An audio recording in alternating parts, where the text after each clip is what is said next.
We had just moved into a little ranch house in the suburbs. Storybook neighborhood. Quiet, friendly neighbors, picket fences, the whole 9 yards. Suffice it to say that this was supposed to be a new start for me, a recently single dad, and my 3-year-old son. A time to move on from the previous year's drama and stress.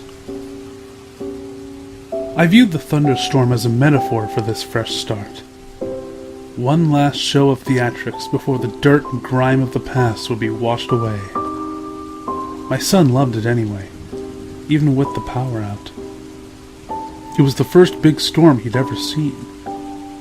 Flashes of lightning flooded the bare rooms of our house, imparting unpacked boxes with long creeping shadows, and he jumped and squealed as the thunder boomed. It was well past his bedtime before he finally settled down enough to go to sleep. The next morning I found him awake in bed and smiling. "I watched the lightning out my window," he proudly announced. A few mornings later, he told me the same thing. "You're silly," I said. "It didn't storm last night. You were only dreaming." "Oh." He seemed somewhat disheartened. I ruffled his hair and told him not to worry. There should be another storm soon. Then it became a pattern. He would tell me how he watched the lightning outside his window at least twice a week, despite there being no storms. Recurring dreams of that first memorable thunderstorm, I figured. It's easy to hate myself in hindsight. Everybody assures me there's nothing I could have done. No way I could have known. But I'm supposed to be the guardian of my child, and these are useless words of comfort.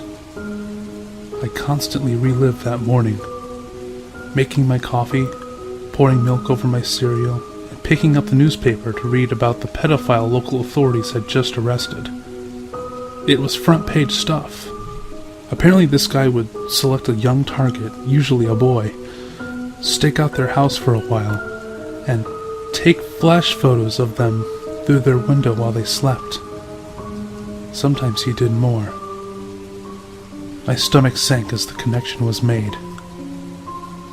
At the time, it was merely something from a child's imagination. In retrospect, it is the scariest thing I've ever heard. About a week before the predator was caught, my son came up to me in his pajamas. "Guess what?" he asked.